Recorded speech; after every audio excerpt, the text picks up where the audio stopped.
I know you're trying to look out for me, but you have to let me figure things out on my own. I don't need a hero. I need a friend.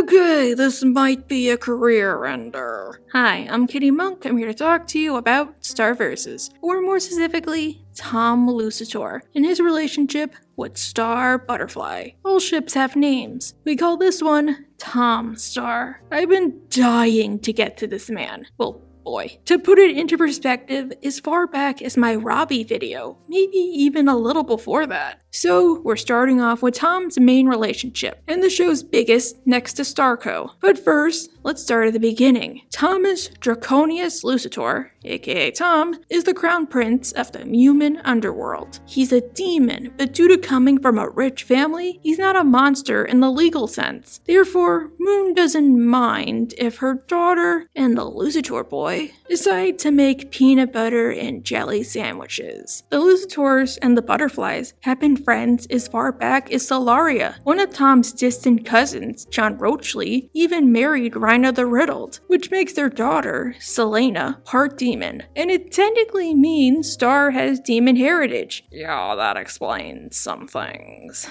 Wait, doesn't that mean they're also cousins? Tom's mother is Raphmelior, queen of the underworld, and his father is Dave, Lord and Lady Lucitor of the underworld. Hello, Raphmelior! Hi, Dave. Hey. Oh, how times have changed. Eclipsa gets put in a crystal, but Raphmelior gets to go around, strutting her stuff around town, and living her best life. Prior to the start of the show, Tom and Star met through the Silver Bell Ball, an event where, as a show of alliance, the heirs of the various kingdoms dance with one another. Somewhere down the line, the two dated. Tom was even the one to give Star her iconic horns. However, Tom had an explosive temper that would always get the better of him, which caused Star to break up with him sometime before the pilot. Much like Robbie, he doesn't seem to understand why he's single and acts like a yandere and trying to regain Star's love. It wouldn't surprise me if, at night, he roots through her garbage and steals clumps of her hair, which he uses to make dolls. Or to be more accurate, probably voodoo dolls. We first meet Tom in the episode Blood Moon Ball. Wow. Tom really likes balls. Where he comes to Echo Creek to make a big, grand entrance. Calling. Tom. Ooh, Star. No. Oh, wait. You're here. I'm here. I said call Mom, not Tom. No, Star. Don't come out. Okay, to be fair, we meet him in a prior episode, mostly as a joke, but we properly meet him here, so I'm counting it. Now, I know the show wants me to hate Tom, but I remember when he first appeared on screen, he totally won me over. Ryder Strong was so charismatic.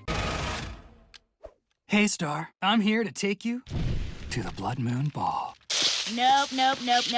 You need to leave right now. Tom tries to invite Star to the Blood Moon Ball, a sacred event to the underworld. It only happens once every 667 years. What, did you think it was gonna be a nice round number? Star, back when she had common sense, sees through his PBS and tells him to leave. But Tom promises that he's Changed. Oh, I haven't heard that before. He's made improvements. He even got a life coach and a bunny. Don't you want to pet my bunny? Tom, please don't put that bunny in a slow cooker and make a bunny boiler stew. I don't know what side dish to serve with that. I guess garlic mashed potatoes. I'm a changed man, okay? I've got a life coach, Brian. Hey. He's awesome. Is that Stephen Root? Wow, he and Keith David are like synonymous with the word Disney cartoon. Despite Marco's suspicions, Star takes Tom up on the offer. Marco is apprehensive, but he's spurned on by a painting of Eclipsa's father. Not even joking. Blood moon tonight. The moon of lovers. To Orpheus descend into the underworld and rescue Star. At the ball, Tom starts to show his true colors. Sorry, Amphibia fans. Turns out, looks can be deceiving. Whoa, wait a second. Are you getting angry? No. Look, you do you, boo. Tom didn't really change. Oh, and the bunny. Tom, in truth, is a whiny, needy control freak. Oh, That's the wrong piece of music. This is gonna drive me crazy. All right, don't go anywhere. I'll be right back. And because he spent so much time trying to make everything perfect, he ends up missing the dance part of the Blood Moon Ball. And yes, I'm gonna giggle after every time I say the word ball in the script. Instead, Marco takes his place. And it seems like Tom wasted a Groupon on anger management courses. Walk it out. No, Rob! Tom, as somebody who has all the repressed anger of a rabid squirrel, but the patience of a Stepford wife, your walk it out and talk it out routine isn't helping. You need a better coping mechanism. As you know, I am very conflicted about my thoughts on Tom. Despite his later pronounced role in the show, he seems to be one of the most controversial characters, and part of that is because of his actions in this episode. I bet you think that, like, your soul, her soul, are totally gonna What is? When the light of the blood moon drops down and selects two lucky souls, binding them together for eternity. Whoa. Some of you might say, oh well, Tom really didn't know what the Blood Moon Ball was about. Maybe he thought it was a silly tradition. He might have invited Star down below as a big romantic gesture and nothing more. That dance was meant for me! But as we later learn, Tom did intend for him and Star to dance under the blood moon, and for the two to be soul bonded. The curse chooses two souls to be eternally bound, and I took you in hopes that it would choose us, but it didn't. It chose you and Marco instead. And as Star didn't know it was meant to do that, this is on the level of giving somebody a love potion. And we all know from my Robbie video that love potions are one of the most messy tropes to exist. You're the one who wanted me to buckle down and make you up a roofie juice serum so you could roofie that poor girl at your school. I myself am kind of conflicted. Look, I'm a gender studies major, so I'm a feminist. If I like Tom, am I just feeding into the unrelenting gluttony of the patriarchy? I guess, much like how I feel about Blitz and Stolas, and Vampire Diaries as a whole. One way I can rationalize it is to see Tom as a character versus seeing him as a real person. If Tom were a real person, I would hate him, and I wouldn't want Star to be within 10 miles of him, let alone 6 feet. As a character, I like what they do with him. I previously said that I found Tom to be Robbie done right, and my point still stands. My problem with Robbie was that they didn't actually redeem him, or have him understand why Wendy dumped him. The first step to improving is acknowledging your mistakes. Obviously, they had to make him likable considering the Zodiac, but the way they went about it was super lazy. And just another example of the show bending the rules of reality so that Mabel didn't have to learn a lesson. When I made that video, some of you were saying, oh well Kitty, he didn't really brainwash Wendy. Alex Hershett Dipper was coming to a wrong conclusion. But considering how they treat it and how Wendy acts when she finds out, plus the fact this is a town where garden gnomes can talk, so a record that brainwashes people isn't that out of the ordinary. I like to think that the writing team thought, yeah, we didn't realize until afterwards and we really regret it. If we got the chance to rewrite the episode, we would have done this. Sorry, I got off track, but for all the criticism I give Starverses, Tom is one of the best parts of the show. He works because they don't let him forget about what he did, the show or the characters. When he does something wrong, he gets called out. As a result, he earnestly becomes a better person. Yeah, maybe it's bad that the characters always have to mind him, but I found that sometimes you don't know what you did wrong until somebody points it out. It's the only way you start to realize there's a pattern. Furthermore, Tom doesn't earn Star's hand because Star is her own woman, and the two only get together after he obtains a certain level of character development. Tom from this episode, That dance was meant for me! Versus this episode, It's like this huge reminder of how much I don't know what I'm doing. are two totally different demons. I think it also helps to look at things in a maturity sense. Tom is like, what, 14? And Robbie's 16. Yeah, obviously they're close in age, but each show has a different way of going about it. Starverses treats Star and her friends as, essentially, mature children with added freedoms, whereas Gravity Falls treats Robbie and Wendy as pseudo-adults. Therefore, it's more impactful when Robbie brainwashes Wendy. Tom is able to change for himself. He's capable of it. Robbie had to be brainwashed into becoming a better person. Let's take a look at the episode Mr. Candle Cares, which proves my point. I know I say it all the time, but it's probably one of my favorite episodes. I just found it so relatable. I didn't exactly know what I wanted to do for the longest time. And when I found out what I wanted to do with my life, be an English teacher, I faced plenty of pushback on the home front. Ergo, I tend to enjoy stories with unsure characters. It's when I find Star to be the most relatable. One morning, the students of Echo Creek are meeting with a guidance counselor, the titular Mr. Candle, to see what paths they might be headed. Star is excited, but Mr. Candle breaks it to her. Unlike everybody, her destiny is already predetermined. You might not have much time for hobbies as the Queen of Muni. I may not know your fortune, but your future is set in stone. He also implies that as she is of childbearing age, she should begin to consider the identity of the walking cream factory that's going to eventually have to sit by her side and at night make the Warnicorn with two backs. Are you dating anyone? No. What about that Marco boy? It's never too early to start searching for the future king of Muni. Little personal for a guidance counselor. But you know what they say, at least they're better than gym teachers. Margot is suspicious of Mr. Candle, and like a concerned creep, follows him into the bathroom. I'll come back later. This is why I can't use the bathroom in public, freaking weirdos. It turns out Mr. Candle really isn't a guidance counselor. All right, sir. Phase 1 is complete. What's next? What about his qualifications and his pathetic ponytail? He just screams guidance counselor. In truth, he's working for Tom. His job is to make sure Starco isn't a real thing. Their words, not mine. I got confirmation. Starco is completely platonic. Starco? Elsewhere, it's starting to dawn on Star that she will indeed be queen one day, and this comes with high expectations, annoying protocol, and etiquette, and an overbooked schedule. Do I have any Warnicorns? You have 19, Your Majesty. Oh, apparently I have 19. But when you are queen, you don't have time for Warnicorns. As Moon's snobby lectures don't do any good. Incidentally, you may want to review the chapter on hair care.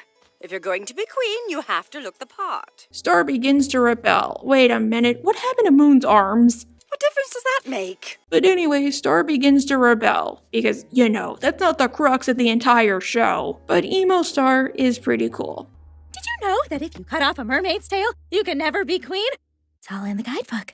Marco eggs Mr. Candle on, telling him that he and Star are putty buddies, Star and I have recently become smooch buddies. On the lips. Look, it's YouTube. I can't say the word I really want to. Even if that's true, kid, you shouldn't say that out loud. Yeah, we've been trying all styles. German, Italian, Polynesian. I need Urban Dictionary. Is any of this real? Busted! I knew you weren't a guidance counselor. Ah! Angered, Tom takes Marco to the underworld to torture him non-stop. I never made out with Star! I just said that to get your goat! What? Is it bad? I just got this joke. Tom isn't willing to let Marco leave alive, but he pleads for mercy. In the end, they decide that if Marco can best Tom in a game of Digifat, then Marco can go home and ask Tom for anything. Yeah, ask for whatever you want. If I win, you gotta take me home. And you gotta tell Star the truth. If Tom wins, Marco gets deaded. Considering it's a Digifat, it's time to pick their poison. Hair grenades of anguish? What about ping pong? That's cool. Oh, sweetie, I would have gone with the Pair Grenades of Anguish. Actually sounds like a pretty good band title. Unexpectedly, Tom seems to be whooping Marco's behind, and he's not even cheating until later. Like, given this, he's at least being fair. You're out of paddles. No, it's fine. Here, you can have mine. I don't need it. But So while playing, the conversation shifts over to Star. Try playing Star at ping pong. Well, Star doesn't really cheat. She just makes up her own rules. And then she changes the rules again halfway through the game. Ironically, it's Marco who makes him see the light. You know you're never gonna win, right? But you're not either. It doesn't matter if you beat me at ping pong or pull out all my organs. You can't make Star be your girlfriend unless she wants to. So Tom, even if he won the bet, goes to the surface to set things right. I have something I need to confess. I used Mr. Candle to try to get back together with you, and it took me destroying Marco to realize I was wrong. But I never stopped to consider what you wanted. I'm sorry. And she takes it about as well as expected. Ow! And even if he and Star aren't an item or even friends, they're at least a little friendlier than before. Well, I should go. By the way, I like your hair. Now, I'm not gonna go over Tom and Marco here, but this isn't the first episode where the two bond, nor is it the last. Tom and Marco form a friendship, a true friendship. Like, it would be fair to say that Marco is his first real friend, that he didn't have to cheat, torture, or extort. Some of you likely were expecting Star to be the catalyst for his development, but most of it comes from Marco laying it out thick for him. Dude, you're a jerk and a liar! And that's not even the worst part!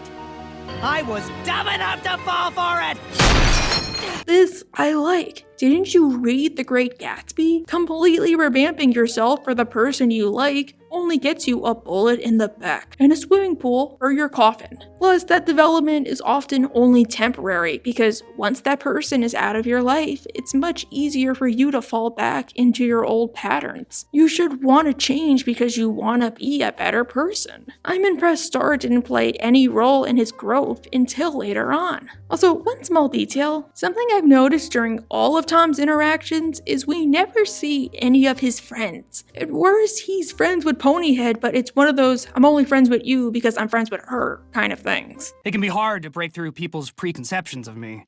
That's why I don't have many friends. I haven't even been to a movie marathon before.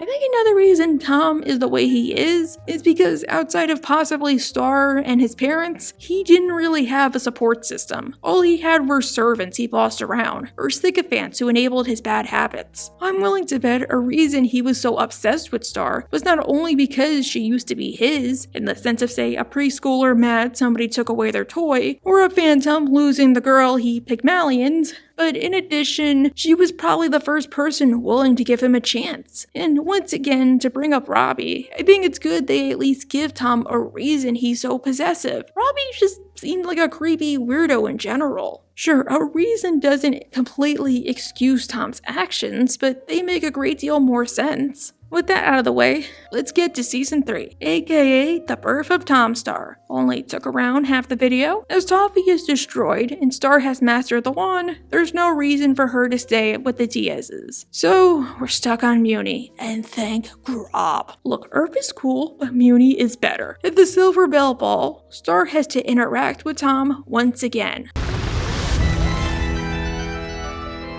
Sunglasses at night. Classy. Did Anais Mitchell use Tom as inspiration when she was writing Hadestown? Speaking of fashion, I love Star's dress. And the little hair buns, I would totally wear something like that, albeit it would have to be in all black. When it's Tom's turn to pick a partner, he picks Star, Princess Random Background Character. Yeah, okay. You look lovely today. What?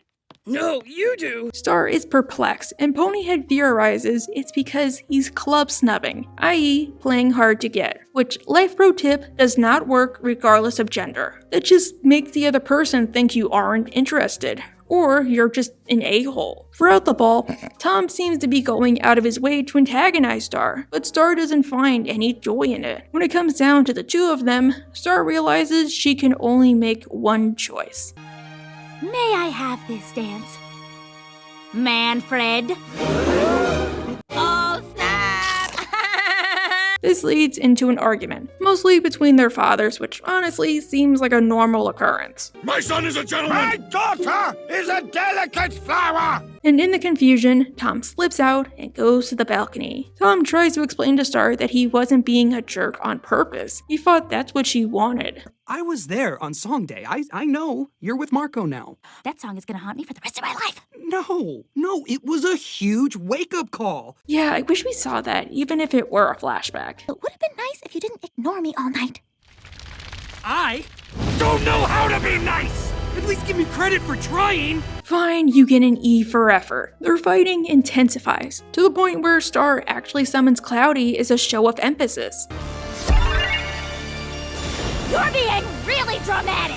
Whatever, Star. No, I was just trying to give you what you want. This isn't what I want. Remembering what's happening inside, the two know what they begrudgingly need to do, and so they dance. It's probably the best dance out of all the selections. Seriously, everybody else just twirls and waltzes. Tom and Star actually summon magic. Oh, look at them go! And I just want to comment that the show really had good soundtrack choices. And there's Moon ruining it with her stupid freaking bell. And this concludes the Silver Bell Ball. You ruin everything, Moon. I hope you know that. In the end, even if they don't become a couple, they still become friends and are down for hanging out like old times. Then comes Demonsism, aka the true birth of Tomstar. In the episode, Star learns from Ponyhead that Tom has decided to undergo a Demonsism. Woo. Tom's getting a demonsism and he told me you can't know. Oh no, I'm unreliable. What? Tom believes that as his anger problems are to blame for why he can't be normal, and as Groupon is a bust, he must undergo the ceremony as a last resort. Whoa, wait. I don't know what Pony told you, but it's not what you think. I genuinely want this. Couldn't you just watch cartoons? That's what I do. I need to change. You're here being the best princess you can be, and it's really inspiring. It's time for me to be a better prince. Or listen to Broadway musicals and think of revenge fantasies? It's not my fault Beetlejuice appeals to my inner psyche. Throughout this procedure, they'll exorcise the anger out of his body, and Tom will be cured. Of course, we dream of a world pure as a piece of sweet corn. But if one kernel is infected, then the entire harvest is at risk. That's pretty high caliber, Thomas. Before you do anything drastic, you sure you don't want to have a Coloradan teddy bear or two? Just wait an hour and then watch a Chucky movie. I promise, it's hilarious. No, I have problems, and this is the only way to get rid of them! Ah! See? Problems! Or, maybe some yoga. Also, some people have said that Tom was just trying to manipulate Star like usual, considering how he only told Ponyhead, who he should know is a gigantic gossip. Yes, he specifically said, don't tell Star, but wouldn't she tell her best friend something that specific? Yeah, I didn't see it that way. I saw it as old habits die hard. Plus, if he were really doing this to get Star's attention, why still go through with it after she tells him to go home? Wouldn't he just sneak off with her in that case? Star is scared for Tom, and then she meets Ponyhead's ex-boyfriend, Seahorse, who also underwent a demonsism. He was such a romantic. What kind of dummy do you think I am? This mirror's garbage! Get it out! Thank you for choosing Reflecticor. Have a mirrific day. He lost his soul to the customer service world. Good thing I got out when I did. Okay, you know what? You're broken, Seahorse. You're not the man you used to be. Why, I have half a mind. I really need to make that Beatrice video. It's not my fault it requires a ton of research. I actually like the fact that Ponyhead is concerned about the demonsism. She has been brainwashed before. It's so horrible. It's like he doesn't even know me. Nice form of continuity. Ponyhead and Star make it to the demonsism. Tom is insistent on going through with it. I mean, he already made that one payment, Star. It's non-refundable. But I just want to point out once again how nonchalant he is about the whole thing. Thanks for coming out, everybody. Hey, thanks for the ride, guys.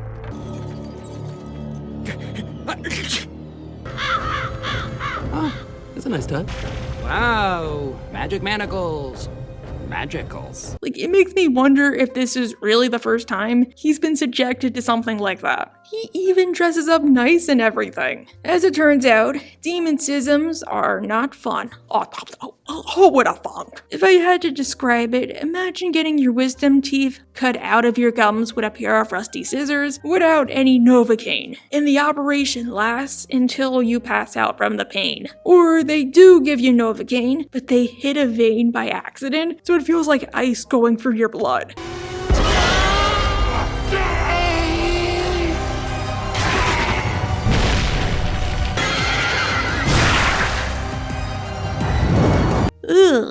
the Order of the Demonsism, sorry I don't think they have names, make like the Steven Universe fandom and jump ship, so that just leaves Star and Tom. Tom, it's okay. I'm here. I'm right here. I think they've had enough exercise for night. The next morning, Tom wakes up. Are you okay? I'm in tremendous pain. Samesies! Tom is happy that the procedure was a success, only to learn the harsh truth. As he's a demon prince, he has thousands upon thousands of spirits in his body. He can take the easy way out, but it's gonna take 13 years worth of procedures and likely insurance. But you were such a good boy today. You can help yourself to just one toy from the toy chest. Oh, you four-letter D word. Did you not see what you subjected this baby boy to? He deserves the whole damn chest. By Star's persuasion, Tom decides it's better to improve on his own, and to celebrate, the two go out together. And ladies and gentlemen, may I present Tomstar. You two have got to be kidding me. Reunited at long last, and it feels so good. Considering this new development, a question I'm sure you might have is, who do I root for? Starco or Tomstar? Well, Tomstar.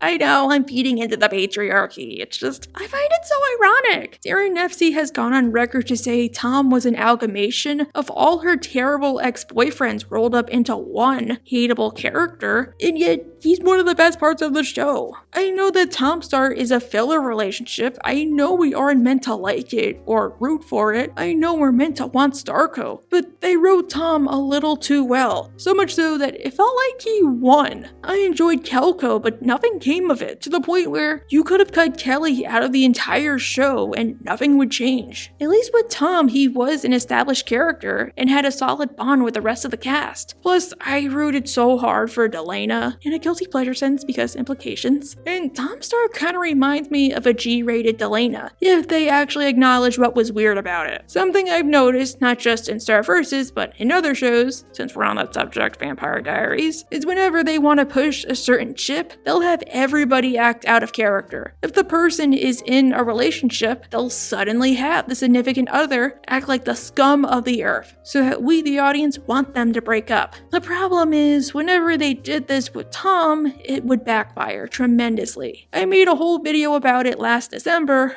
but Stump Day exists, where instead of making fun of Krampus, they decide to parody the CW. Turns out Star was born on Stump Day, the Mumin equivalent to Christmas. Marco doesn't know this, so he decides to throw her a party, despite her misgivings. Surprise!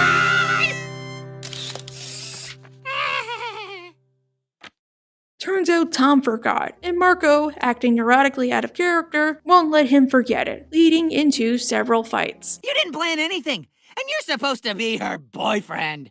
You heard me, Lucitor. I actually thought about what Star would want. Did you? Because this morning, it kind of seemed like you forgot. The thing is, despite the fact the episode wants to portray Tom as a bad boyfriend, I can totally get why he forgot. Star never celebrates it on the day of. We never celebrate my birthday on my actual birthday, Marco, because it's Stump Day! Not to mention, Star didn't even want a party in the first place. It's a nice gesture from Marco, but a birthday is about what the person celebrating it wants it to be about. And pretty much everybody told Marco it was a fool's errand, Tom included. Maybe this is really about you and how you have to control every situation like a maniac. Okay, I mean, you didn't even ask Star if she wanted a birthday party.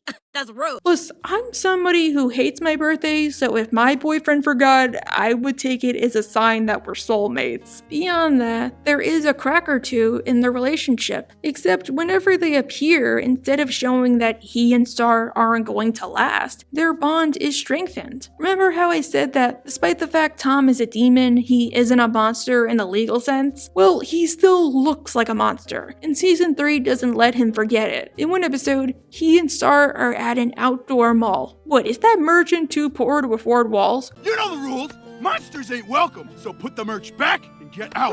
Whoa. Shoot, shoot, shoot. Oh well, maybe if you let in a monster or two, you could afford a building. Over there. That goes for you too! Monster! Oh, Prince Lucidor, sorry, sir. Please don't incinerate my shop.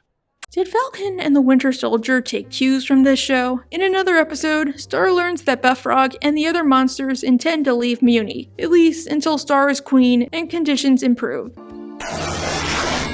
Wait a second, they could have left Muni whenever they wanted? Why didn't they do this before, or during, or after? While Star's words do no good, it's Tom who actually gets to them. I do know what it's like, because I, too, am a monster. I got these eyes, horns, tail. Okay, that's new. You know that old rhyme, Thomas. Girls don't make passes at boys with devil tails. I mean, when I was a teen, I probably would have. I was really into that stuff. It does little to get them to stay, but it's the thought that counts, and I wish this scene was brought up more. But I mean, you're a rich guy. But when I get on an elevator with a stranger, I'm a monster. Just like all of you. Now let's get to the moment I know you all want me to talk about. The kissing booth.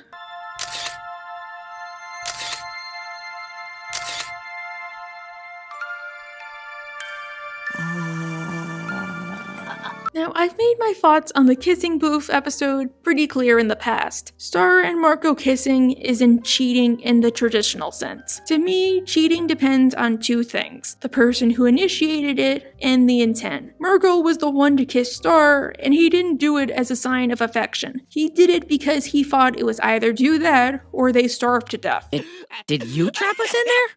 Look, I seen a lot of pictures in my day, and your photo showed two youngins who needed a smooch. Still, I think either or should have told Tom what happened. Whether it was an active duty or not, something did happen. We kissed. I thought the booth was magic.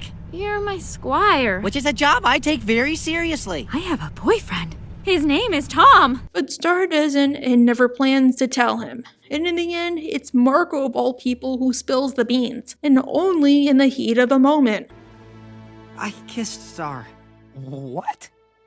Yeah, so you don't owe me anything. Tom, for his part, takes it extremely well. Calling your bluff! No, I really did kiss Star. Oh, well, it's too late now. At long last, we've gotten to season 4. Now we hit relationship bedrock with Tomstar. Much like King Taka on a date with a mudslide, it's all downhill from here. As this was the final season, they had to start pushing the idea that Star and Tom might not be right for one another. Except it takes them forever to get to this, and it feels very rushed how they do it. In Junk and Jana, for example, Tom realizes he can have fun with Jana without Star being there, but they don't do it as a Tom starts to realize he and Star are doomed episode. It's just two characters who normally don't interact getting their own episode. Something for them to do while we get a mostly filler subplot about the Commission and Eclipsa. Like, the only reason to watch the episode is so you can know Mina is stealing Solarian armor, and Sean is stealing donuts out of a dumpster. They're made with love. Star spends the day with Tom at his family's cabin, where Tom's mom acts super duper rude to her. As it turns out, after Conquer, Tom didn't exactly know what to do, so he went to Ref Melior for advice. I know it didn't mean anything, but that doesn't mean I didn't want to talk about it. So I talked with my mom. This makes Star angry. You knew about that? And you didn't say anything? Oh no, I know it wasn't on purpose. It was an unusual situation. But you told your mom, and you didn't tell me? How evil. What's next? You two talk about your day, or how you're feeling, or maybe what you guys saw on TV. Besides, you never planned on telling him. Two wrongs don't make a right, gal pal. You're not supposed to be angry. I am. If I had kissed Marco, wouldn't you want me to tell you? I mean, I see you two more as a bromance, but I think you would make a healthier couple. A problem I think we all have with Starco, whether you root for it or not, is that its endgame was rushed. Sure, it takes about a dozen episodes, but in universe, less than a day passes. It makes you think Star never cared about Tom, period. She just viewed him as a trophy boyfriend. Plus, her and Marco hooked up when their friends were slowly dying, and Mina was going to kill them at any minute. It didn't seem like if we're gonna die, I just want to say I love you moment. It felt kinda selfish. Obviously, Tomstar should have ended much earlier than it did. That way, Star could have had some time to digest her feelings before she goes to ask out Marco. To me, the perfect stopping point would have been in the episode Curse of the Blood Moon Ball. Actually, the episode is Curse of the Blood Moon, but I just added it in. Where Star and Marco learn the real reason they haven't been able to commit to other people. It's unnatural. No, Marco. It's not unnatural. It's supernatural. You're both cursed. Once again, it turns out that Tom really meant to brainwash Star, but simply assumed the two knew well enough. So we're cursed, and you knew about it? Yeah, but I kind of thought you knew too. No, Tom, I didn't know. How would I have known? Well, so both got dirt on their hands. Sure, Tom feels sorry, but a major violation like that is never really acknowledged outside of like a couple of jokes. I felt so much guilt every single day. Tom, you should have. And he never cared to tell them, so hey, maybe they really were meant for each other. If they wanted to push Starco, Tom and Star should have broken up here. Maybe Star wouldn't take this revelation well, or Tom would be so overwhelmed with guilt that he breaks things off for their own good. Instead, they stay together, sloppily. But the cracks become more noticeable. In Doop Doop, Tom and Star decide to travel the multiverse on a vacation. But Star's indecision leads to her rejecting it to go hang out with Marco and the Diazes, which Tom takes as a gigantic red flag. I'll leave my phone on. Let me know when you figured it out, okay? One of the show's strengths, in my opinion, are the episodes where the main characters don't appear. Yeah, maybe the episodes with Dennis and Ludo didn't exactly add up to anything, but they were still fine on their own. Unfortunately, most stuff after Doop Doop doesn't add up to anything either. Which sucks because if you wanted to push shipping, why didn't we get an episode about Tom being on vacation by himself and discovering just how much he and Star have drifted apart? Remember Junk and Jana? Had this episode take place later in the season, Tom could be on vacation and maybe in the process, he meets up with Jana. The two would hang out and Tom would realize, wow, I can never do any of this stuff with Star. Or, wow, I forgot how much I loved this. Did I lose a part of myself when I started dating Star? Is she really that demanding? Is she gonna destroy magic? Then when Sad Teen Hotline happens, Tom breaking things off would seem less tacked on. But alas, the two do break up in the aforementioned episode. Star, I think we should break up. Wait, why? But the direction of it is pretty good. You know, at the end of the day, it's not about what you do or what you don't do, it's about where you're headed. And you and me, we're headed to different places. And Tom wants to cut Star off as a friend because it's best for both of them, which honestly he isn't all that wrong about. Always be friends, right? No, I can't do that. You're a really great person. That's exactly why I think being friends would be too painful for me. While Star is torn up about them ending, she doesn't have to say goodbye to him just yet. The portals to Muni aren't working, so they're forced to take the back roads through the realm of magic. And while high as kites on magic, they strand Tom there. Guys, wait for me! Hey guys, wait for me! Rude. At least he's doing fine. Wait a minute. Is that Tom? Doesn't matter, Stark will reign supreme. Yay. And that was Tomstar, and to a lesser extent, a condensed version of Tom's journey. Once again, I kind of preferred this to Starco. It just felt the most interesting, and the progression felt the most natural. Tom's development was great, and it was a shame that all went to waste. And if you ask, I don't necessarily think Tomstar was useless. Maybe the way it ended could have used some stronger writing, but it was still one of the best aspects of the show. Sucks that in this world, Stelena reigns supreme. Ah well, at least they didn't gloss over it like they did with Markapoo. These balls are guided by demons. They're like really good balls.